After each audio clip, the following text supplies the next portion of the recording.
다니자키 주니치로, 후미코의 발.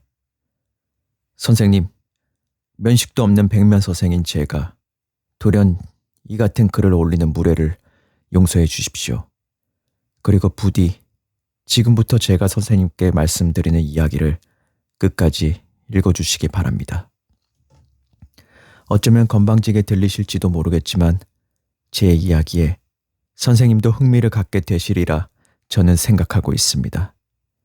언젠가 선생님 작품의 소재로 쓰셔도 저는 한치의 이의가 없습니다. 아니, 오히려 큰 영광으로 여기겠습니다. 솔직히 저는 훗날 선생님께서 반드시 이 이야기를 소설로 쓰시리라 기대하고 있습니다. 선생님이 아니라면 제가 늘 존경하는 선생님이 아니고서는 이 얘기에 등장하는 주인공의 딱하고 불가사의한 심리를 이해할 수 있는 사람이 없을 것입니다. 주인공의 신세를 동정의 눈길로 봐주실 분은 오직 선생님뿐입니다. 이게 제가 선생님께 글을 올리는 가장 큰 동기입니다. 이 이야기의 주인공은 2달 전에 세상을 떠났습니다. 성은 스카코시라 하는데 니혼바시의 무라마스초에서 전당포를 생업으로 삼고 있었습니다. 죽을 때 나이는 62살이었습니다. 40살 전후부터 당뇨에 걸려 몸이 푸석푸석 불어나기 시작하였고 5, 6년 전부터는 폐결핵에 걸려 해마다 여위어가다 죽기 1, 2년 전부터는 완전히 꼬챙이처럼 말라버렸습니다. 이 때문에 가마쿠라에 있는 별장에서 요양을 했는데 당뇨보다는 폐가 더 문제가 되어 급기야 돌아가시게 된 겁니다. 가마쿠라의 별장으로 옮겨갈 때 양자인 가쿠지로에게 전당포를 넘겨주었으므로 가족은 그를 은거하는 사람이라는 의미로 인쿄라고 부르게 되었습니다. 저도 지금부터 그를 인쿄라 부르겠습니다. 인쿄는 도쿄에 사는 가족들과 사이가 좋지 않아 임종을 지켜본 사람은 외동딸이자 가쿠지로의 아내인 하스코 한 사람뿐이었습니다. 스카코시 집안은 에도의 유서 깊은 명문가로서 친지들이 대여섯 집이나 있는데도 누구 한 번 제대로 병문안을 오지 않았고 장례식도 쓸쓸히 치러졌습니다. 이러한 연유로 인쿄의 병 상태나 죽기 전후의 상황 등을 자세히 알고 있는 사람은 시중을 들던 잔심부름꾼 오사다와 첩 후미코 그리고 저 세 사람뿐입니다. 여기서 잠시 밝혀둬야 할 것은 인쿄와 저의 관계입니다. 저는 야마가다 현태생으로 올해 25살 된 미술학교 학생입니다. 저희 집은 스카코시 지방과 먼 친척벌로 제가 처음 도쿄에 왔을 때 달리 의지할 곳이 없어 아버지의 편지를 품고 무라마스초의 전당포를 찾아갔던 겁니다. 그 무렵은 아직 인쿄가 전당포 주인이었을 때라 저는 여러모로 그분의 신세를 졌습니다. 이런 연유로 저는 그 후에도 1년에 2~3번씩 무라마스초의 얼굴을 내밀게 되었습니다만 인쿄와 제가 형식상의 의리 이상으로 밀접한 관계가 된 것은 극히 최근의 일입니다. 야마가다 현의 벽촌에서 자란 저와 집안 대대로 번화가에서 자란 인쿄와는 취향이나 지식 수준, 인간 전체의 기질에서도 공통점이라고는 찾아볼 수 없었습니다. 저는 촌뜨기 서생으로 서양 문학과 미술을 동경해 장래 서양화가가 될 꿈을 안고 살아가는 젊은이입니다. 인쿄는 에도 토박이 중에서도 순 토박이로 도쿠가와 시대의 오랜 관습과 전통을 숭상하고 제가 보기에는 다소 젠체하는 구석도 있었으며 세상 물정에 통달한 듯 멋들어진 취향을 가진 노인입니다. 그런 까닭에 누가 보아도 저희 2사람은 완전히 다른 인간으로 서로 얘기가 통할 리 없는 그런 사이입니다. 이런 2사람이 친하게 된 것은 제 쪽에서 먼저 인쿄에게 접근한 결과입니다. 인쿄의 입장에서 보면 친척과 가족들은 하나같이 자기를 꺼리거나 멀리하는데 먼 친척벌이기는 하지만 어르신네 하며 제가 자주 찾아뵌 것이 내심 즐거웠을 겁니다. 사정을 모르는 이들은 제가 친지나 가족들에게 소외당한 인교의 처지를 동정해 그렇게 자주 찾아갔다고 선의를 가지고 해석하는 것 같지만 그런 말을 들으면 저로서는 정말이지 얼굴이 붉어질 수밖에 없습니다. 솔직히 고백하면 제가 인교를 만나러 갔던 것은 실은 후미코를 만나고 싶었기 때문입니다. 물론 그녀를 만나 어떻게 하겠다는 흑심이 있었던 것은 아니며 설령 그런 야심이 있었다 한들 저 같은 시골 서생은 언감생신 바랄 수도 없는 일이었습니다. 그걸 알면서도 후미코의 모습이 시종 눈앞에 아른거려 열흘만 얼굴을 보지 않으면 마음을 진정시킬 수 없었습니다. 때문에 이런저런 구실을 붙여 볼 일이 없는데도 인교집을 방문하곤 했습니다. 인교가 친척들에게 배척당하게 된 것도 야나기바시의 기생이었던 후미코를 자기 집에 들어앉힌 이유입니다. 그것은 정확히 재작년 12월 말경으로 인교가 60살, 후미코가 16, 막 정식 기생이 된 직후였습니다.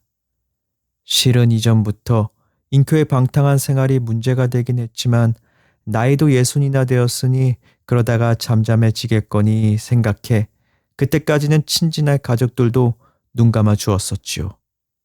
제가 들은 바로 인교는 20살에 처음 결혼하여 그 후 3번이나 부인을 갈아치웠는데 35살에 세 번째 부인과 이혼하고서부터는 혼자서 지냈다고 합니다.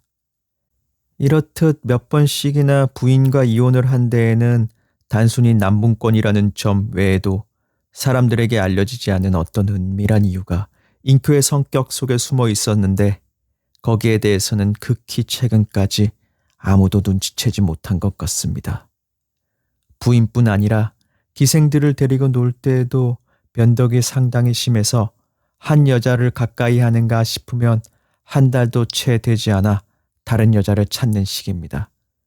게다가 그는 단 한 번도 진실한 의미의 연인을 가져본 적이 없었습니다. 즉, 여자 쪽에서 반한 경우가 없었습니다. 지금까지 인큐가 열을 올리며 푹 빠진 여자는 많았습니다만 단지 돈 때문에 몸을 맡겼을 뿐 진심으로 인큐의 애정에 보답하려는 여자는 없었던 것이지요. 화통한 성격에 풍채도 보통 사람 정도는 되는지라 길게 관계를 가질 만한 여자 하나쯤 생길 법도 하건만 이상하게도 여자들로부터 배척을 당하거나 속기만 할 뿐이었습니다. 이 점도 말씀드린 대로 변덕이 심한 성격 탓에 여자 쪽에서 정분이 깊어질 만한 여유를 갖지 못해서였는지도 모릅니다. 저 사람 같은 남봉꾼은 아무리 세월이 지나도 여색을 멈추지 못할걸? 여자를 거느리는 것도 좋지만 한 사람 딱 정해서 첩이라도 삼으면 오히려 마음을 잡을 텐데 말이야. 친척 중 누군가가 이런 얘기를 할 정도였습니다. 그런데 마지막에 후미코만큼은 특별했습니다. 인큐가 그녀를 처음 한 것은 재작년이었지만 그녀에 대한 열정은 그 후로도 도무지 식을 기미가 보이지 않았고 식기는커녕 시간이 지날수록 점점 푹 빠져가는 것이었습니다. 그러다가 그해 12월에 그녀가 예비 기생에서 정식 기생이 되었을 때 그녀가 독립해서 영업할 수 있을 만큼의 돈까지 건네주었습니다. 그것으론 성이 차지 않았는지 결국에는 그녀를 첩삼아 무라마스초의 집에 들어앉히게 된 것입니다. 그러나 여느 때와 마찬가지로 인큐의 그 열정에 비해 여자 쪽은 결코 인큐를 좋아하지 않았습니다. 무엇보다 40살이 넘게 나이 차이가 났습니다. 후미코가 얌전히 인큐의 뜻대로 따라 들어온 것은 그의 여생이 얼마 남지 않았다는 것을 내다보고 재산을 목적으로 들어온 것임에 틀림없었지요. 제가 처음 무라마스초 집에 이상한 여자가 있다는 사실을 안 것은 작년 초 인큐의 안부를 물으러 갔을 때였습니다. 여느 때처럼 후미진 별채의 인고 방으로 들어가려는데 그의 목소리가 들렸습니다. 여보게 우노, 잘 왔네. 잘 왔구먼. 자, 이쪽으로 들어오게. 아마 그때까지 술을 마시고 있었던 것 같습니다. 인쿄는 단단한 사각형 이마를 번들거리며 집안에서도 모직으로 된 따뜻한 목도리를 두른 채 강로에 파묻혀 애도인 특유의 현울림으로 만단강같이 그렇게 말하는 것이었습니다. 그때 인쿄의 건너편에 강로를 가운데 두고 앉아있는 세련된 낯선 여자를 발견했습니다. 제가 방에 들어가자 여자는 살며시 무릎을 펴고는 제 쪽으로 목과 몸체를 틀었습니다. 목과 몸체를 틀었다고 표현한 것은 그때 그 두 개가 저마다의 아름다움을 지닌 별개의 것인 양 제 눈에 따로따로 들어왔기 때문입니다. 그 나긋나긋하고 늘씬한 목덜미와 가냘프고 유연한 몸매가 하나의 파도가 되어 또 다른 파도로 넘실넘실 파문을 일으켜 가는 듯이 보였습니다. 그리고 똑바로 제 쪽을 향한 후에도 아직 그 파문이 몸 어딘가에 흔들거리며 남아있는 듯한 느낌이었습니다. 그만큼 그녀의 모습은 나긋나긋하고 우아하면서도 부드러웠습니다. 그녀를 감싸고 있는 기모노 탓에 그렇게 느꼈었는지도 모릅니다. 그녀는 요즘 유행하는 화려한 기모노와는 달리 시대에 뒤떨어진 수수한 무늬의 기모노를 입고 있었습니다. 인쿄는 별로 당황하는 기색도 없이 나와 그녀의 얼굴을 번갈아 쳐다보면서 말했습니다. 이쪽은 우노키치라고 하지. 내 먼 친척벌 되는 미술학교 학생이야. 고향에 계신 그의 아버님께서 부탁하셔서 별로 힘은 안 되지만 내가 여러모로 보살펴주고 있지. 인쿄는 눈을 가늘게 뜨고 내게 애매한 시선을 보내며 싱글벙글 웃었습니다. 그렇게 인쿄는 저를 그녀에게 소개했지만 제게 그녀가 누군지는 한마디도 얘기해주지 않았습니다. 저는 후미코라고 해요. 그녀는 조금 부끄러운 듯 입속으로 이렇게 말하며 머리를 숙였습니다. 저도 얼떨결에 인사를 했습니다만 마치 여우에 홀린 듯한 기분이 아닐 수 없었습니다. 아, 필시 이 여자는 첩이로군. 나는 틀림없다는 생각으로 인쿄의 얼굴을 훔쳐보았습니다. 불구스름한 코 양쪽에 두꺼운 주름이 파여 두꺼비 입이라는 별명이 붙은 그는 책상 다리를 하고 앉은 채로 여전히 희죽희죽 기분 나쁜 미소를 짓고 있을 뿐이었습니다. 그러나 그 웃음 저변에는 네 추측대로 이 아이는 내 첩으로 이번에 집에 들어와 살게 되었네 하는 긍정적인 암시가 내포되어 있는 것처럼 보였습니다. 뿐만 아니라 인쿠가 그녀를 너무나 귀여워하고 있다는 것을 저는 단박에 알아차렸습니다. 왜 그런고 하면 그녀는 결코 대단한 미인이라고는 할 수는 없었지만 그야말로 인쿄가 좋아할 만한 세련된 모습에다 애도의 풍류에 딱 들어맞는 키와 몸짓, 얼굴을 하고 있었기 때문입니다. 그렇게 생각하자 인쿄의 희죽거리는 미소 뒤에 어떤가 정말이지 근사한 여자를 찾아내지 않았는가 하는 만족스러운 빛이 숨겨져 있는 듯 했습니다. 첩이면서 옷자락이 길게 끌리는 기모노를 입고 있는 것이나 에나멜처럼 반들거리는 검은 머리를 틀어 올린 것도 다소 이상했습니다. 아마도 인쿄의 취향 때문이었겠지요. 저는 이국적인 여자에 끌리는 취향이었습니다만 그녀처럼 애도 정치를 거의 완벽하게 갖추고 있는 여자에게도 끌릴 수 있다는 사실을 알았습니다. 물론 완벽하다는 의미는 눈매나 코 생김새에 결점이 없다는 뜻이 아니라 많은 결점이 오히려 그녀를 더욱 매력적인 여자로 보이게 만든다는 뜻입니다. 달리 말하면 그녀에겐 꼭 필요한 결점만 있을 뿐 불필요한 결점은 없다는 의미입니다.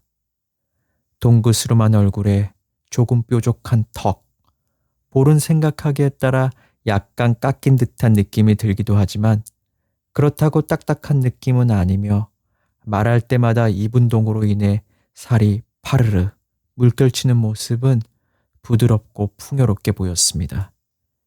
이마는 좁은 편인데 머리카락과 이마의 경계가 마치 후지산 모양으로 나 있었습니다. 진한 눈썹은 조금 치켜 올라간 편이었지만 다행히 머리칼과 반대로 옅은 붉은빛을 띠고 있어 그렇게 기가 세다는 느낌은 들지 않았습니다. 곱게 뻗은 오똑한 코는 잘생긴 생김새였지만 결코 결점이 없는 것은 아니었습니다. 그것은 다름이 아니라 코끝에 살짝 살이 붙어 있어 눈썹과 눈썹 사이에서 코끝까지 완만한 선을 이뤄야 할 직선이 살 때문에 예리함이 둔감되고 있었습니다. 그렇지만 만약 이 코 모양새가 조각처럼 매끈하게 빠졌다면 전체적으로 차가운 얼굴이 되었을지 모르겠다고 생각됩니다. 콧망울이 어느 정도 도톰한 편이 따뜻함을 느끼게 해주니까요. 다음은 입 모양새입니다. 달걀처럼 오므린 턱 안에 균형 있게 자리 잡고 있는 작고 귀여운 입. 특히 더 귀여운 것은 에도사람 특유의 그 합주기처럼 들어간 아랫입술입니다. 아랫입술이 평범하게 들어갔더라면 단엄해 보이기는 하겠지만 교태를 부린 듯한 아치나 교활하고 영리한 분위기는 잃어버렸을지도 모르겠다는 생각이 들었습니다. 영특해 보이는 것으로 치면 단연 눈을 빼놓을 수 없습니다. 또랑또랑하면서도 청패색의 맑은 흰자위 한가운데 유리처럼 빛나는 검은 눈동자는 참으로 깊이 가라앉아 있어 마치 햇빛이 비치는 맑은 물 위로 조용히 지느러미질을 쉬고 있는 물고기와도 같았습니다. 그리고 물고기 몸을 감싸고 있는 수초처럼 눈동자 위를 덮고 있는 속눈썹은 눈을 감으면 마치 끝이 볼 반까지 닿을 정도였습니다. 저는 지금까지 이처럼 훌륭하고 근사한 속눈썹을 본 적이 없습니다. 속눈썹이 그렇게 길면 눈동자에 거슬리지는 않을까 염려가 앞설 정도였으니까요. 눈을 크게 뜨고 있으면 속눈썹과 검은 눈동자의 관계가 확실히 구분이 가지 않아 검은 눈동자가 눈꺼풀 밖으로 붉어져 나온 것처럼 보였습니다. 그런데 특히 그 속눈썹과 눈동자를 돋보이게 하는 것은 얼굴 전체의 피부색입니다. 요즘 젊은 여자치고는 참으로 깨끗하고 옅은 화장을 한 피부가 그리 야하지 않고 뿌연 유리처럼 핏기 없이 둔탁한 가운데 그 검은 눈동자만이 종이 위를 기어다니는 한 마리 딱정벌레처럼 또렷이 살아 움직이는 것입니다. 절대 제가 이 여자의 아름다움을 과장해서 말씀드리는 것은 아닙니다. 제 느낌을 그저 정직하게 표현하고 있을 뿐입니다. 평소 같으면 연초의 인사도 그쯤에서 끝내고 물러가야 할 터입니다만 저는 왠지 뜻밖의 횡재라도 한 기분이 들어 그날은 아침부터 오후 3시까지 점심도 대접받으며 인교의 상대가 되어드렸습니다. 그 여자가 따라주는 술에 인교도 저도 상당히 취했다고 생각됩니다. 은호, 실례지만 난 아직 자네가 그린 그림을 본 적이 없는데 서양화를 배우고 있다니 유화, 초상화 같은 것도 솜씨가 괜찮겠지? 술 기운이 상당히 올랐을 때 인교가 불쑥 이런 말을 꺼냈습니다. 괜찮겠지요라뇨. 너무하시잖아요. 후미코는 사근사근한 목소리로 이렇게 말하며 고개를 약간 제 쪽으로 내밀었습니다. 괜찮냐고 물어본 것은 은호를 깔보고 그런 게 아니야. 알다시피 난 구식 사람이라 유아란 게 좋은지 어떤지 모르잖나. 정말 이상하시네요. 모르니까 더더구나 그런 식으로 말씀하시면 안 되죠. 조숙한 말투로 인큐의 얘기를 야유하기도 하고 타이르기도 하는 후미코는 이제 겨우 17살의 청춘이었습니다. 인큐는 일일이 변명을 하면서도 눈가와 입가에는 뭐라 형용할 수 없는 흐뭇한 미소가 떠올랐습니다. 그 흐뭇한 표정이 너무나 노골적이어서 오히려 제 쪽이 민망스러울 정도였으니까요. 하하, 그 녀석, 내가 한 수 줬어. 인큐는 머리를 긁적이며 일부러 겸연쩍은 척해 보였습니다. 그 모습은 완전히 후미코의 손 안에서 놀아나는 아기처럼 살이 분별이 없어 보였습니다. 인큐가 61, 제가 24. 방금 말했듯이 후미코가 17살로 제일 어린데도 말하는 트로는 그 순서가 완전히 뒤바뀐 것 같이 여겨졌습니다. 후미코가 앞에 있으면 인쿄도 저도 똑같이 어린애 취급을 당하는 느낌이었습니다. 인쿄가 불쑥 유아 얘기를 꺼내 이상하다고 생각했는데 결국 저에게 후미코의 조상아를 그려달라는 것이었습니다. 잘 그리는지 못 그리는지는 모르지만 유아가 일본화보다는 진짜같이 보이니까 말이야. 인쿄는 이렇게 말하며 될 수 있는 한 그녀의 모습을 사실 그대로 그려달라고 부탁했습니다. 제가 과연 인쿄의 주문대로 그림을 그릴 수 있을지 어떨지 막연했습니다만 이것을 기회로 후미코와 친해지고 싶다는 야심이 앞서 흔쾌히 승낙해버렸습니다. 그래서 그때부터 일주일에 2번 정도 인쿄의 집을 방문해 후미코를 모델로 그림을 그리게 되었습니다. 도쿄 번화가의 낡은 상인의 집 구조는 어디나 그렇듯이 폭이 좁은 반면 안쪽은 넓고 안으로 들어갈수록 햇빛이 차단되어 한낮에도 움막처럼 컴컴합니다. 스카코시 집도 이런 구조라 인쿄가 기거하는 별채가는 날씨가 조금 좋지 않은 날이면 오후 3시경부터는 신문도 읽지 못할 정도로 어두웠습니다. 게다가 그때는 낮이 짧은 정월이라 학교를 마치고 도착할 즈음이면 밖은 아직 밝은데 인쿄의 방에는 벌써 희미한 어둠이 깔려 있었습니다. 이런 방 안에서 유화를 그린다는 것은 무리였습니다. 그나마 의지할 광선이라고는 방 앞에 5평 남짓되는 안뜰에서 태양에게 버림받은 듯 쓸쓸히 비춰드는 힘없는 겨울 햇빛뿐이었습니다. 어둠 속에 가만히 앉아있는 후미코의 가름한 얼굴, 어깨가 드러날 정도로 과감한 옷차림, 창백한 목덜미에 닿는 가느다란 빗줄기. 뭐라 얘기하면 좋을까요? 아무튼 저는 혼미했습니다. 그림 따위는 당장 집어치우고 그 희고 유연한 몸의 곡선을 언제까지나 바라보고 싶은 마음뿐이었습니다. 드디어 작업에 들어가려는 단계에 이르자 인쿄는 눈치 빠르게 60촉짜리 붉은 전구에다가 가스등까지 켜서 눈이 아릴 정도로 실내를 밝혀주었습니다. 조명은 그럭저럭, 아니 너무 충분할 정도로 보충이 되었습니다만 그 다음에 모델의 포즈를 정하는 데 문제가 생겼습니다. 처음 인쿄의 주문이 초상화였기 때문에 저는 상반신이나 뭐 그런 걸 그리면 되겠거니 생각하고 있었지만 불쑥 이렇게 말하는 것이었습니다. 이바우노, 그저 이렇게 앉아있는 모습을 그려봤자 재미없으니 이런 식으로 이 그림 속에 있는 자세처럼 그려줄 수는 없겠나? 인쿄는 선반 아래쪽에 있는 작은 벽장에서 낡은 소설책 한 권을 꺼내와 그 안엔 인사된 사파 하나를 펴보였습니다. 그것은 다네히코의 이나카 겐지라는 책으로 그림은 군이 사다가 그린 것이라 기억됩니다. 그림은 마치 후미코처럼 미모를 지닌 젊은 여자가 먼 시골길을 맨발로 걸어와 낡은 절간 같은 빈집에 다다른 장면을 묘사한 것이었습니다. 여자는 그 빈집에 올라가려고 텐마루에 앉아 진흙으로 더러워진 오른발을 손수건으로 닦아내고 있었습니다. 상반신을 왼쪽으로 기울여 거의 쓰러질 듯 비스듬히 된 몸체를 가느다란 왼팔 하나로 겨우 지탱하며 왼발의 발톱 끝은 살포시 땅에 닿아 있고 오른다리를 바깥으로 꺾어 오른손으로 그 발바닥을 닦고 있는 자세. 그 자세는 옛날 화가들이 여자의 매끄러운 몸매를 얼마나 예민하게 관찰했으며 얼마만큼 깊은 흥미를 갖고 있었는가를 증명하기에 충분할 만큼 교묘하게 그려져 있었습니다.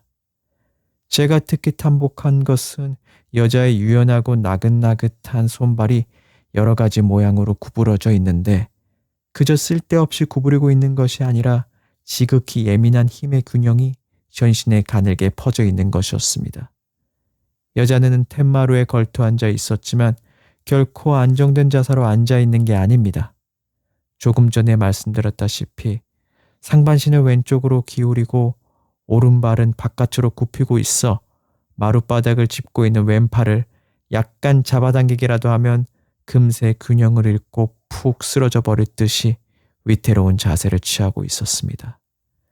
그 위태로움을 감당하기라도 하려는 듯 유연한 몸의 근육을 철사추처럼 긴장시키고 있는 모습에는 뭐라 형용할 수 없는 균형의 아름다움이 있었습니다. 예를 들면 밑으로 처지려는 어깨를 지탱하고 있는 왼팔 끝은 손바닥을 마룻바닥에 착 붙이고 있었는데 그 다섯 손가락이 마치 경련이라도 있는 듯 넘실넘실 물결치고 있었고, 땅에 살짝 닿아 있는 왼쪽 다리도 그저 의미 없이 축 늘어뜨리고 있는 것이 아니라 발등과 정강이가 거의 수직을 이루며 엄지발가락 끝이 마치 새의 주둥이처럼 뾰족하게 뻗어 있는 것이 필경 힘을 주고 있다는 증거였습니다. 그 중에서도 구부러진 오른쪽 다리와 그 발을 닦으려 하는 오른손과의 관계가 가장 미묘했습니다. 구부러진 오른쪽 다리는 실은 오른손으로 억지로 구부린 것이기 때문에 만약 그 손을 발에서 떼면 다리는 원래 상태로 돌아가려고 할 겁니다. 따라서 손은 발을 닦고 있는 동시에 그 발을 잡아당기고 있어야 합니다. 저는 이런 면에서 우키요의 화가의 치밀한 주의력과 넘치는 재능을 인정하지 않을 수 없습니다. 왜냐하면 손이 발을 끌어당길 때 복사뼈를 쥔다든가 발등을 잡는다면 비교적 간단한 일임에도 일부러 그렇게 그리지 않고 새끼 발가락과 둘째 발가락만 쥐고 힘겹게 다리 전체를 지탱하고 있었기 때문입니다. 이렇게 말씀드리면 제가 설명하려고 애쓰는 의도가 어디에 있는지 선생님께서는 대강 아셨겠지요. 아름다운 모습을 한 여인이 수양버들처럼 팔다리를 느슨히 풀고 멍청이 멈춰 있거나 흐트러져 잠든 모습도 정치가 있습니다만 이 그림처럼 전신을 구부리며 채찍처럼 탄력성을 표현해야 할 곳을 그 특유의 아름다움까지 손상시키지 않고 그린다는 것은 극히 어려운 일임에 틀림없습니다. 거기에는 유연함과 동시에 강직함이 있으며 긴장감 속에 섬세함이 있으며 움직임의 이면에 유약함이 있습니다. 소리를 쥐어짜며 목구멍이 찢어져라 쉴 새 없이 쥐저기는 꾀꼬리에 필사적인 귀여움 같은 것이 있습니다. 사실 이런 자세에서 이 정도의 아름다움을 느낄 수 있게 하기 위해서는 그 여자의 손가락과 발가락 끝에 이르는 근육 하나하나까지 생명이 깃들여져 있는 것처럼 표현해야 합니다. 이 여자의 이런 자세가 결코 교태를 보이기 위해 묘안을 짜내거나 과장을 하지 않았다고는 말씀드리기 어렵지만 절대 부자연스럽거나 무리한 자세는 아닙니다. 단지 그 자세에서 이만한 교태를 드러나기 위해서는 나긋나긋하고 요염하며 선천적으로 타고난 몸매를 갖춘 여자여야 합니다. 만약 자태가 빼어나지 못하고 짧은 다리에 발목이 통통한 두리뭉실한 여자가 이런 자세를 취했다면 그야말로 꼴불견이겠지요. 필시 이 그림을 그린 화가는 일찍이 어떤 미인이 이 자세를 취했던 장면을 목격했음에 틀림없습니다. 그렇지 않다면 단순히 상상력만으로 이 어려운 자세를 이리 완벽하게 그려낼 수는 없었을 것입니다. 인큐의 주문대로 후미코에게 이 포즈를 취하게 하여 유화로 그려낸다는 것은 도저히 할 수 없는 일입니다. 무엇보다도 저의 졸렬한 실력을 시험해 본다 한들 어찌 그 파나같이 아름다운 효과를 얻을 수 있겠습니까? 아무리 서양화의 사정을 모르는 인큐라고는 하지만 너무나 무리한 주문이라고 저는 생각했습니다. 아마 인큐는 무채색의 목판 인쇄 그림도 이렇듯 생생한 아름다움을 살려내는데 살아있는 인물을 그것도 유화로 그린다면 그 효과가 얼마나 증폭되겠는가 이런 식으로 생각했겠지요. 유화로 똑같은 효과를 내려면 상당한 재능과 숙련된 경험이 있어야 한다는 이유로 제가 부탁을 고사했습니다만 아무리 얘기해도 인큐는 쉽게 물러서려 하지 않았습니다. 방 한가운데 여름에 평상으로 사용하는 듯한 대나무 걸상을 갖고 와서 거기에 후미코를 앉히더니 그녀가 발을 닦고 있는 모습을 꼭 그려달라는 것이었습니다. 잘 그리든 못 그리든 어차피 자기는 잘 모르니까 조금이라도 모델의 모습과 닮게만 그려준다면 돈은 얼마든지 지불하겠다고 실로 집요하게 부탁을 하였습니다. 자, 부디 한 번만 부탁하네. 부디, 응? 두꺼비 입이라는 별명이 붙은 큰 입가에 예의 기분 나쁜 웃음을 희죽희죽 지으며 농담인지 진담인지 알 수 없는 어조로 계속 똑같은 말만 반복하는 것이었습니다. 평소에는 지극히 딱 부러지고 세상 물정에 이끼통달한 인쿄에게 그렇게 집요한 일면이 숨어 있다는 걸 전 그때 처음 알았습니다. 게다가 그때 인쿄의 표정은 참으로 이상야릇했습니다. 말투나 태도 등은 평소와 그리 다를 바가 없었지만 어느샌가 눈의 표정이 완전히 달라져 있었습니다. 저에게 말을 걸면서도 뭔가 계속 다른 사물을 주시하는 것 같은 핏발이 선 그런 눈매였습니다. 그 눈매 속에는 뭔가 심상치 않은 것이 숨어 있음에 틀림없었습니다. 친척들이 인쿄를 좋지 않게 생각하는 원인이 혹 이런 눈매에서 비롯된 것일지도 모른다. 저는 그런 직감이 들었습니다. 그러자 동시에 온몸이 오싹하는 충격에 사로잡혔습니다. 특히 저의 이 직감에 힌트를 준 것이 그때 후미코의 태도였습니다. 후미코는 인쿄의 눈빛이 변하는 것을 알아차리고는 또 하는 곤혹스러운 표정으로 양미간을 찌푸리며 아휴 좀 하며 혀를 찼습니다. 그러고는 응석바지를 꼬집는 듯한 말투로 이렇게 말하며 인쿄를 노려보았습니다. 뭐예요 당신? 우노 씨가 안 된다는데 그렇게 무리하게 얘기할 필요가 있어요? 정말이지 당신처럼 뭘 모르는 양반은 없을 거예요. 방 한가운데 걸성에 걸터 앉아 그런 번거로운 흉내를 내는 일 따윈 제가 그만두겠어요. 그러자 인쿄는 이번엔 후미코에게 누차 애원하기도 하고 지켜 세우기도 하고 달래기도 하면서 여러모로 기분을 맞추며 제발 걸상에 앉아 발을 닦고 있어 달라고 부탁하는 것입니다. 물론 이렇게 부탁할 때도 얼굴은 싱글벙글 거리고 있었지만 저는 제 일은 어떻든 간에 후미코에게 동정이 가지 않을 수 없었습니다. 그 그림은 포즈를 취하는 모델에게도 상당히 어려움이 있어 필시 이 자세를 3분 동안 계속 취하고 있을 수는 없을 거라고 생각했기 때문입니다. 그럼에도 불구하고 결국 후미코가 인쿄의 간청을 받아들여 걸상에 걸터 앉은 데에는 필시 뭔가 깊은 사연이 있으리라고 저는 조심스레 추측했습니다. 만약 후미코가 계속 싫다며 허락하지 않았다면 인쿄의 미친 눈빛이 점점 더 심해져 나중에는 발작이나 일으키지 않을까 두려워 그녀가 허락한 건 아닐까 저는 그런 식으로 생각했습니다. 정말이지 우노 씨에게 미안한 일이지만 이 사람은 정상이 아니라 어떻게 손을 써볼 도리가 없군요. 그릴 수 있든 없든 관계없으니 본인의 직성이 풀리도록 흉내만이라도 내주세요. 후미코가 걸상에 걸터 앉으며 이런 말을 내뱉었기 때문에 저는 더욱더 제 추측이 적중했다는 느낌이 들었습니다. 그렇습니까? 아무튼 해보죠. 저도 어쩔 수 없이 이젤 앞에 섰습니다. 물론 진지하게 결심을 한 것이 아니라 후미코의 뜻에 따라 인쿄에게 거역하지 않으려고 생각했던 것뿐입니다. 이윽고 후미코는 인쿄가 내민 그림 속 여자를 흉내내어 원화와 조금도 다름없는 자세를 취해 보였습니다. 그때 저의 놀라움이란 글로 표현할 길이 없습니다. 후미코가 걸상에 걸터 앉아 자세를 취하자마자 금세 군이 사다가 그린 여자로 변해버렸다고 말씀드리는 쪽이 어느 정도 사실에 가깝지 않나 생각됩니다.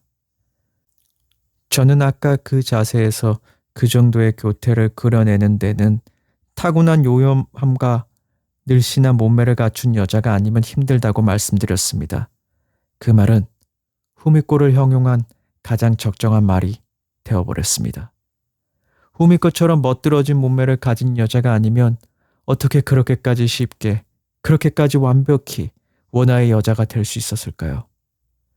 후미코는 기생 시절 춤을 아주 잘 추었다고 합니다. 정말이지 그 말은 사실일 겁니다. 그러지 않고서야 보통 모델들은 흉내도 낼 수 없는 까다로운 자세를 취하면서도 그토록 우아하고 단아하게, 게다가 자유자재로 몸을 놀릴 수 있을 리가 만무하기 때문입니다. 저는 잠시 얼빠진 사람처럼 멍청이 그림 속의 여자와 후미코를 몇 번이나 비교해 보았습니다. 후미코의 몸매와 그림 속 여자의 몸매, 후미코의 왼팔과 그림 속 여자의 왼팔, 후미코의 왼쪽 검지발가락 끝과 그림 속 여자의 왼쪽 검지발가락 끝, 이런 식으로 하나하나 비교해 보니 같은 부위에 모두 똑같이 힘이 서려 있고 똑같은 긴장감이 감돌았습니다. 보통 사람도 그림 속 여자와 같은 자세를 흉내낼 수는 있을 것입니다.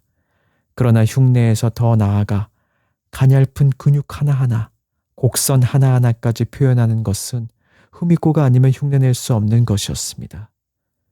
저는 후미코가 그림 속의 여자를 흉내낸 것이 아니라 오히려 그림 속 여자가 후미코를 흉내낸 것이라고 말하고 싶을 정도였습니다. 그런데 수많은 구사조씨의 사파 중에서 인큐가 꼭 이 그림을 골라 후미코에게 적용시킨 이유가 무엇일까? 어째서 이 자태가 그토록 인큐의 마음에 든 것일까? 문득 그런 생각이 들었습니다. 물론 이런 포즈를 취하면 후미코의 요염한 몸매가 평범한 자세를 취할 때보다 한층 더 돋보이는 것임에는 틀림없습니다만, 단지 그 이유만으로 인큐가 그렇게나 미친 듯한 눈빛을 할 정도로 푹 빠졌다고는 생각이 들지 않았습니다. 인큐의 그 눈빛, 거기에 대해 어떤 의혹을 품기 시작한 저는 이 포즈 속에 분명 뭔가 인큐의 마음을 끌어당긴 것이 숨어 있으리라 상상했습니다. 그리고 거기에 보통 자세에서는 나타나지 않는 여인의 곡선 일부가 드러났다고 한다면 그것은 말할 것도 없이 벌어진 기모노 옷자락에서 흘러나온 양다리의 움직임, 정확히 정강이에서 발톱 끝에 이르는 부분에 곡선에 있을 겁니다. 저는 원래 어릴 때부터 젊은 여자의 단아한 발을 볼 때마다 이상한 쾌감을 느꼈던 인간이기 때문에 실은 벌써부터 후미코의 멋들어진 맨발의 곡선에 황홀해 있었습니다.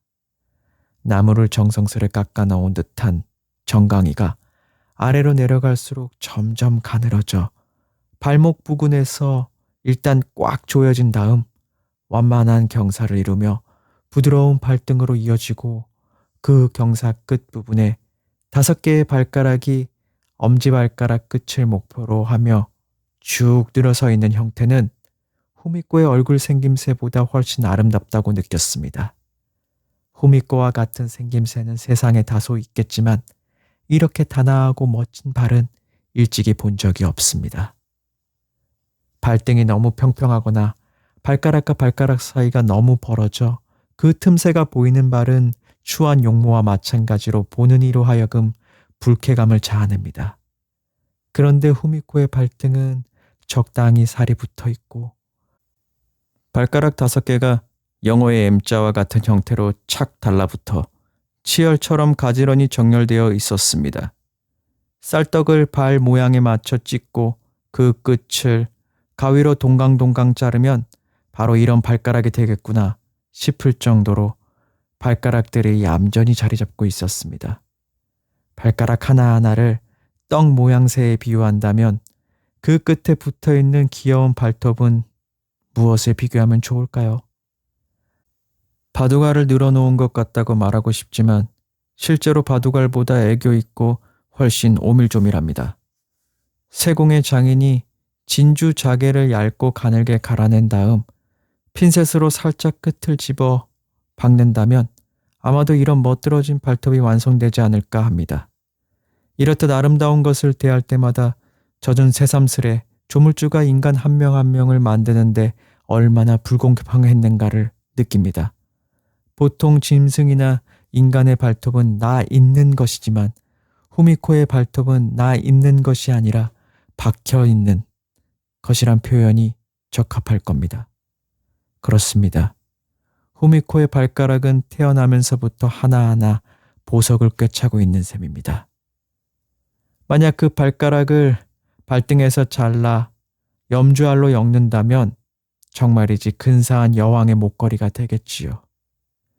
그리고 또 한 가지 놓쳐서는 안 될 것이 동그스름한 발 뒤꿈치입니다. 대개 다른 여자들의 발은 복사뼈에서 발 뒤꿈치에 이르는 선 사이에 주름이 있습니다만 후미코의 것은 거의 한 점도 나무랄 곳이 없었습니다. 저는 몇 번이나 후미코의 뒤로 가서 앞에서는 충분히 관찰할 수 없는 발 뒤꿈치의 곡선을 살며시 그러나 뚫어지게 탐닉했습니다. 안에 어떤 뼈가 있으며 거기에 어떤 식으로 살이 감싸고 있기에 저리 더 부드럽고 완만하며 윤기가 도는 뒤꿈치가 되었을까. 후미코는 태어나서 17살이 될 때까지 이 뒤꿈치로 다다미와 이불 외에는 그 어떤 딱딱한 것도 밟아본 적이 없을 것 같았습니다.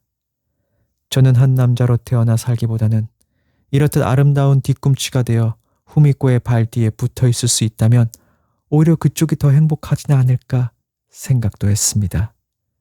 그게 안 되면 후미코의 발 뒤꿈치에 밟히는 다다미가 되고 싶다는 생각도 했습니다. 저의 생명과 후미코의 발 뒤꿈치 중 이 세상에서 어느 쪽이 더 존귀하냐고 묻는다면 저는 이런 지하의 후자 쪽이라고 대답할 겁니다. 후미코의 뒤꿈치를 위해서라면 저는 기꺼이 죽을 수 있을 것 같았습니다. 아름다운 여자의 발만 보면 어느샌가 억누르기 힘든 정념에 불타올라 그 발을 마치 신처럼 숭배하려는 심리는 어릴 적부터 저의 가슴속 깊숙한 곳에 잠재해 있었습니다. 그러나 어린 마음에도 꺼림칙하고 병적이라는 것을 깨달아 될 수 있으면 다른 사람들에게 알려지지 않도록 노력해왔던 것이죠. 그러나 이런 이상야릇한 기분을 느끼는 인간이 단지 저 혼자가 아니라는 것을 이 사생에는 이성의 발을 숭배하는 풋 패티시스트라고 불리는 인간들이 저 말고도 무수히 많다는 사실을 최근에 어느 책에서 읽었습니다. 그 이후 저는 나의 동지가 어딘가 한 사람 정도는 있겠지 하고 내심 조심스럽게 찾고 있었던 것입니다. 그런데 이렇게나 빨리 이 인쿄가 나타나 제 동지가 된 것입니다. 저와 달리 인쿄는 새로운 심리학 책을 읽었을 리 만무하여 풋 패티시즘이라는 단어를 알 리 없으며 자신의 동지가 이 세상에 존재하고 있으리라는 것을 꿈에도 생각지 못했을 겁니다. 필시 제가 어릴 적 생각했던 것처럼 자신만이 그런 깨림칙한 성벽을 숭상하고 있다고 믿고 있었겠지요. 나같이 세상 물정에 통달한 사람이 어째서 이런 이상야릇한 병이 있는 걸까? 라고 인쿄는 눈썹을 찡그리며 사람들에게 알려지면 꽤나 모양새가 좋지 않은 일이라고 걱정했을 겁니다. 만약 제가 같은 병을 앓고 있지 않고 미리 의심의 눈으로 인쿄의 거동을 관찰하지 않았다면 인쿄는 아마도 제게 영원히 마음속의 비밀을 털어놓지 않았을 겁니다. 처음부터 노인의 거동에 어딘지 모르게 심상치 않은 점이 내재되어 있다는 것을 눈치챈 저는 신뢰가 될지 모르겠습니다만 후미코 씨의 발 모양새는 참으로 빼어나군요. 저는 매일 학교에서 여자 모델을 보아왔습니다만 이렇게 훌륭하고 아름다운 발은 지금껏 본 적이 없습니다. 이렇게 말하며 일부러 인쿄의 관심을 끌었습니다. 인쿄는 갑자기 얼굴이 붉어지면서 그 특유의 기분 나쁜 눈알을 번뜩이며 쓴웃음을 지었습니다. 그러나 제 쪽에서 적극적으로 발 곡선이 여체의 아름다움에 얼마나 중대한 요소인가를 설명하며 아름다운 발 숭배는 보통 사람이면 누구나 다 갖고 있는 감정이라고 말하자 인큐는 점점 안심하는 빛을 보이더니 조금씩 본 모습을 드러내기 시작했습니다. 저 어르신, 제가 아까 반대는 했습니다만 어르신이 후미코 씨에게 취하라고 하신 자세는 확실히 일리가 있습니다. 그 자세를 취하면 발의 아름다움이 유감없이 나타나기 때문이죠. 어르신도 그림에 대해 전혀 모르신다고는 할 수 없네요. 아니, 고맙네. 자네가 그렇게 말해주니 나도 참으로 기쁘네. 서양에 대해선 잘 모르지만 일본 여자란 자고로 발이 예쁜 것을 자랑으로 여겼지. 그러니까 이 그림을 좀 보라고. 막부 시대의 기생들은 모두 발을 보이고 싶어 한겨울에도 절대 버선을 신지 않았지. 그게 멋들어지고 좋다며 손님이 모두 기뻐했는데 지금 기생은 방에 들어올 때 버선을 신으니 정말이지 별로란 말이야. 게다가 요즘 여자들은 발이 추해서 버선을 벗고 싶어도 벗지 못하는 게야. 이 후미코의 발은 드물게 아름답지. 그래서 난 어느 때건 결코 후미코에게 버선을 신지 말라고 엄명을 내렸어. 그러면서 인큐는 뿌듯함에 턱을 치켜들며 우쭐해했습니다. 자네가 그 기분을 알아주니 난 더 이상 할 말이 없구먼. 그림을 잘못 그려도 상관 말게. 오직 발만이라도 정성스럽게 그려주면 좋겠네. 보통 사람이라면 얼굴만 그려달라는 것이 당연하건만 인큐는 발만 그려달라는 것입니다. 그가 저와 똑같은 병을 가진 인간이라는 것을 이제 한마디로 의심할 여지가 없어졌습니다. 그 후 저는 거의 매일 인큐의 집에 드나들었습니다. 학교에 있어도 후미코의 발이 눈에 아른거려 공부가 손에 잡히지 않았습니다. 그렇다고 해서 인큐에게 부탁받은 일에 정성을 쏟는 것도 아니었고 그림은 그저 적당히 둘러대고 후미코의 발을 바라보며 인큐와 둘이서 찬미의 말을 주고받는 것으로 시간을 보냈습니다. 인큐의 병폐를 잘 알고 있는 후미코는 지루하게 자세를 취하면서 때때로 싫은 얼굴을 할 때도 있었습니다만 대개는 잠자코 두 사람의 말을 흘려듣고 있었습니다. 모델이라고는 하지만 그림을 위한 모델이 아니라 정신이 이상한 노인과 청년, 네 개의 눈에서 쏟아지는 황홀한 시선의 표적이 되어 숭배받는 모델이니 후미코의 입장도 꽤나 묘하지 않을 수 없었습니다. 이렇게 되면 오히려 아름다운 발을 갖고 태어난 것이 엉뚱한 성가심이 아니겠습니까? 평범한 여자라면 이런 당치도 않는 역할을 거절했겠지만 영리한 후미코는 기꺼이 노인의 장난감이 되어 시치미를 떼고 있었습니다. 장난감이 되었다고는 해도 그저 맨발을 보여주기만 하면 상대가 까무러칠 정도로 기뻐하니 생각하기에 따라서는 이처럼 쉬운 역할도 없을 겁니다. 인큐와 저 사이에 허물이 없어짐에 따라 인큐는 점점 그 병폐를 노골적으로 드러내게 됐습니다. 저는 일종의 호기심에서 노인의 관심을 그쪽으로 끌기 위해 더욱 열을 올렸습니다. 물론 제 쪽으로서도 스스로 개걸스러운 성향을 고백할 필요가 있었습니다. 저는 필요 이상으로 과장해서 과거의 추한 경험을 얘기하였습니다. 인큐의 머릿속에서 될 수 있는 대로 수치의 관념이 제거되도록 노력했습니다. 지금 생각해보면 그때 저는 타인의 비밀을 알고 싶어하는 단순한 호기심뿐 아니라 가슴 속 깊숙이 잠재된 억누를 수 없는 욕구가 치솟고 있었는지도 모르겠습니다. 저는 인큐와 동행자가 되어 함께 꺼름칙한 감정의 밑바닥을 더듬으려 했는지도 모릅니다. 저의 고백을 듣자 인큐는 심히 동감하며 그와 비슷한 자신의 경험을 꾸밈없이 이야기해 주었습니다. 어린 시절부터 60여 년에 걸친 기나긴 세월의 경험은 우스꽝스러움과 추태, 기발한 점에서 저보다도 훨씬 풍부한 재료들로 가득 차 있었습니다. 그것을 일일이 여기에 쓴다는 것은 쉽지 않은 일이라 생략하겠습니다만 딱 한 가지 일례를 든다면 인큐가 모델판 대신 사용한 대나무 걸상은 그림을 위해 이번에 처음 이 방 한가운데 갖다 놓은 것이 아니라 전부터 종종 후미코를 앉혀놓고 자신은 개 흉내를 내며 그녀의 발에 달라붙어 있었다는 것입니다. 후미코에게 주인 어른으로 대접받기보다는 이런 개 취급을 당하는 것에 훨씬 쾌감을 느꼈다고 인큐는 고백했습니다. 그해 3월 말 인큐는 정말로 은퇴를 하기 위한 절차를 끝내고 전당포를 딸 부부에게 넘겨준 후 시치리가 해변 별장으로 이사를 했습니다. 포면상의 이유는 당뇨병과 폐결핵의 점점 심해졌기 때문에 거처를 옮겨야 한다는 의사의 권고에 따른 것이었습니다만 실은 세상 사람의 눈을 피해 후미코와 아무 거리낌 없이 희롱하며 살고 싶었기 때문이었죠. 그러나 별장으로 옮긴 지 얼마 되지 않아 인큐의 병세가 더욱 악화되었기 때문에 표면상의 이유가 결국 진짜 이유가 되고 말았습니다. 당뇨병이라고 하는데도 술을 많이 퍼마시니 건강이 나빠지는 게 당연했습니다. 게다가 폐병도 우려되는 상태가 되어 저녁 나절이면 연일 38도, 39도의 열이 계속되었습니다. 전부터 조금씩 마르기 시작한 몸이 급속도로 빠져 반달 정도 사이에 몰라보게 수척해져서 후미코와 질펀하게 즐기며 소란을 떨 그런 상황이 아니었습니다. 별장은 바다가 보이는 산 중턱에 세워진 남양집인데 인큐는 햇빛이 잘 드는 10첩짜리 큰 방에 기거했습니다.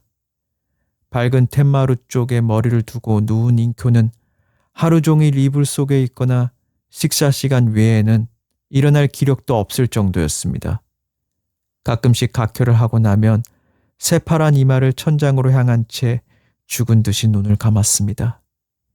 이미 각오를 한 듯한 비장한 모습이었죠. 가마쿠라 병원의 S라는 의사가 하루 걸러 왕진을 와서는 이거 아무래도 상태가 좋지 않군요.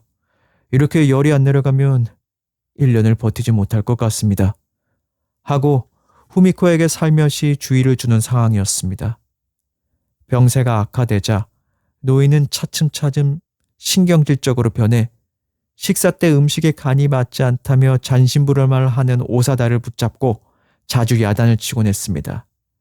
이렇게 달아서 어디 먹겠냐고. 너 나를 환자로 여겨 병신 취급을 하고 있는 게냐? 인큐는 얼굴을 찡그리며 험악스러운 말을 내뱉고는 소금을 너무 많이 넣었다느니 조미료가 너무 과하다느니 이런저런 생트집을 잡는 것입니다. 원래 몸 상태에 따라 혀의 감각도 달라지는 법이라 아무리 맛있는 음식을 먹여도 환자 맘에 들 리가 없습니다. 인큐의 타박이 너무 심해지면 후미코는 늘 이런 식으로 소리를 질렀습니다. 또 그런 당치도 않는 말씀을 하시네요. 음식이 맛없는 건 오사다 탓이 아니잖아요. 당신 입맛이 변했기 때문이잖아요. 환자 주제에 아무 말이나 막 하고 있네 정말. 오사다 상관없으니 치워라. 그렇게 맛없으면 안 먹으면 그만이지 뭐. 그녀에게 이런 소리를 듣고 나면 노인은 풀이 죽어 슬며시 눈을 감고 얌전해집니다.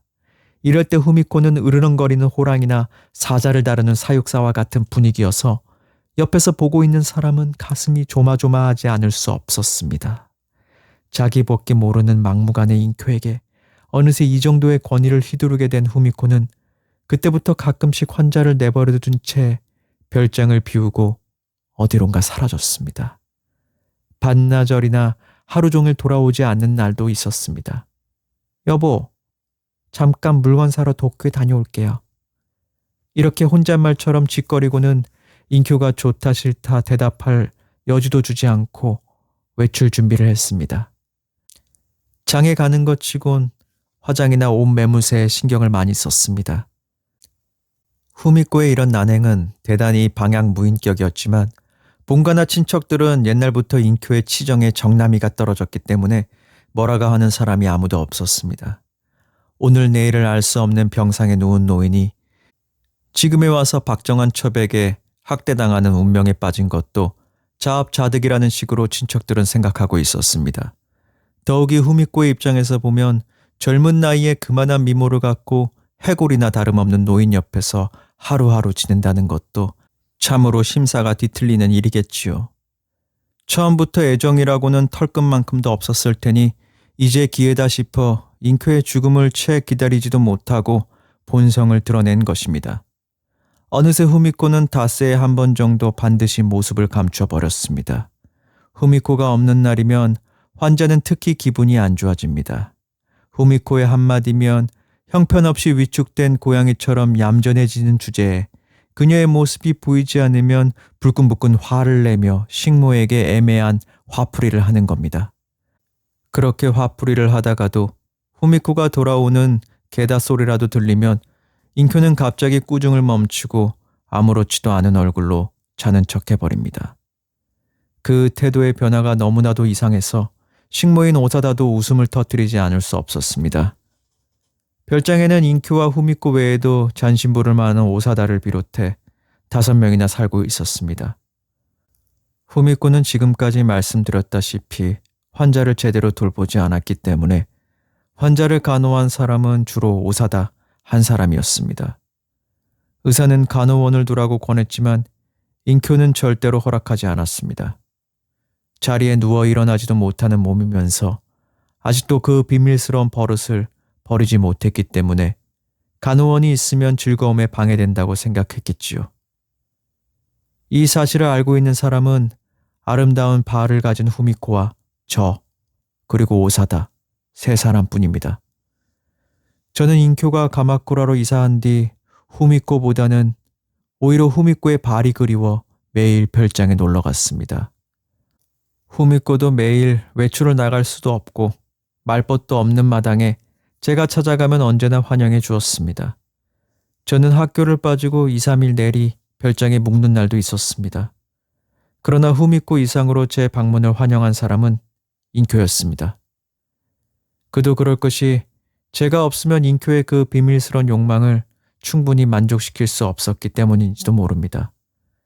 등 뒤에 욕창이 생긴 인큐는 변소에도 못 가는 몸이 되어버린 까닭에 더 이상 개 흉내도 낼 수 없었습니다.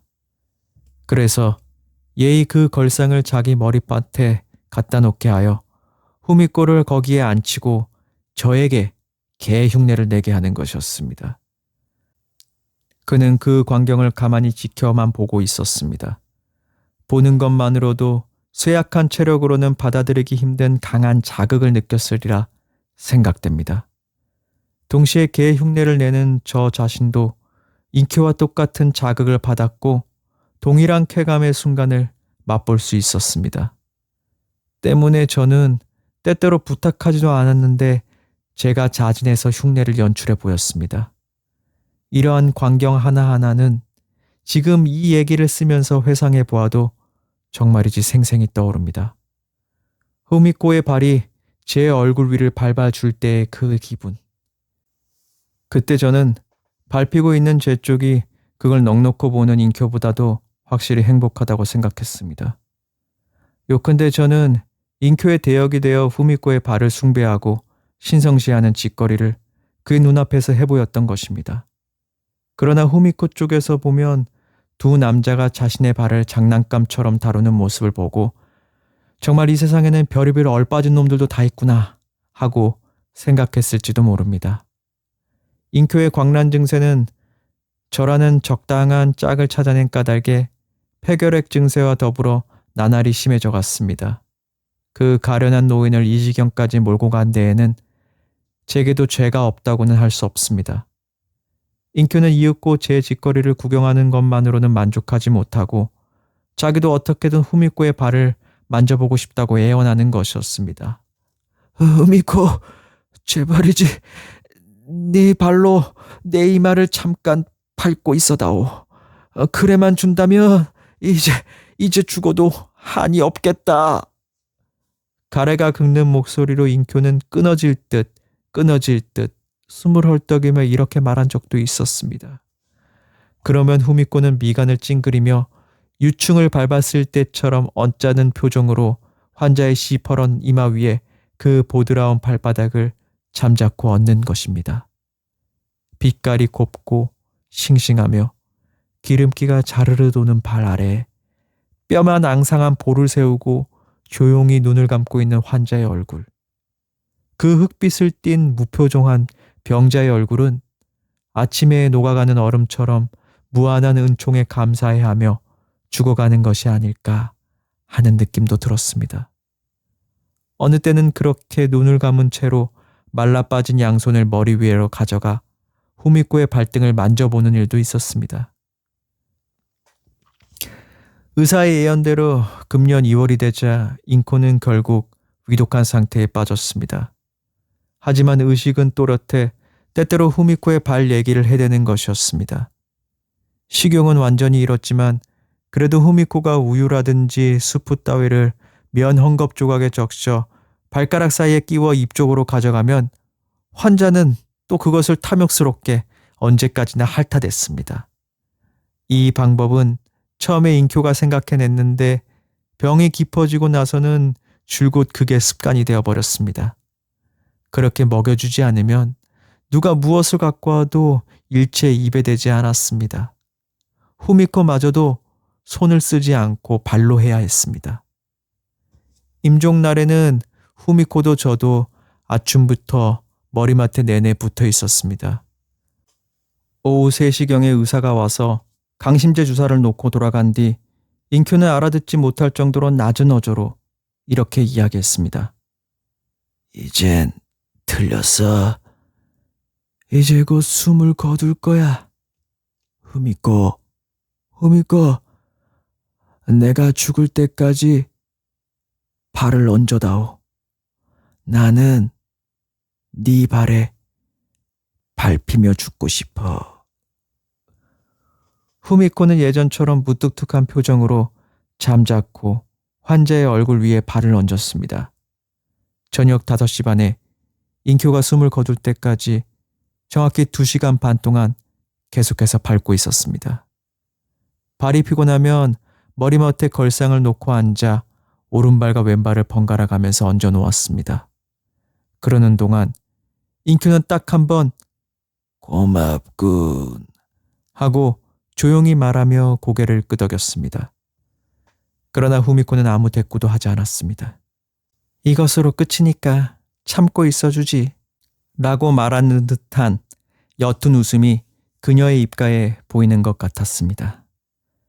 죽기 30분 정도 전에 니온바시 본가에서 달려온 딸 하스코는 그 이상 야릇하고 개걸스럽고 우스꽝스러우면서도 기괴하다고밖에 할 수 없는 광경을 목격해야만 했습니다. 그녀는 부친의 마지막을 슬퍼하기보다는 오히려 민망한 듯 얼굴을 숙이고 있었습니다. 후미코는 부탁받은 대로 하는 것뿐이라며 계속 태연히 노인의 이마에 발을 얹고 있었습니다. 하스코 입장에서 보면 참으로 괴로웠겠지만 후미코는 후미코대로 본가 사람들에 대한 반감에서 일부러 더 그렇게 고집을 부렸는지도 모릅니다. 그렇지만 그 고집이 뜻밖의 환자에게는 더 없는 자비를 가져다 준 셈이었죠. 후미코가 그렇게 해준 덕분에 노인은 환희 속에서 숨을 거둘 수 있었습니다. 죽어가는 인쿄에게는 얼굴 위에 있는 아름다운 후미코의 발이 자신의 영혼을 맞기 위해 하늘에서 내려온 자색구름으로 보였겠지요. 선생님, 스카꽃이 노인 이야기는 이것으로 끝을 맺겠습니다. 저는 그저 간단하게 줄거리를 말씀드릴 생각이었는데 어느새 길어져 장황한 글이 되고 말았습니다. 저의 서툰 얘기 때문에 선생님의 귀중한 시간을 빼앗은 점을 참으로 죄송스럽게 생각합니다. 그러나 말씀드린 인쿄의 이야기가 정말 일구의 가치도 없는 이야기일까요? 예를 들면 뿌리 깊은 인간의 본성이라 할 수 있는 것, 그런 암시가 이 얘기 속에 숨겨져 있는 것은 아닐까요? 제 문장은 지극히 졸렬하지만 선생님의 붓으로 고쳐진다면 이상의 얘기만으로도 훌륭한 소설이 완성되리라 저는 믿고 있습니다. 끝으로 선생님의 문필이 나날이 번창하시기를 빌겠습니다. 다이쇼 8년 5월 다니자키 선생님께 노다 우노키치.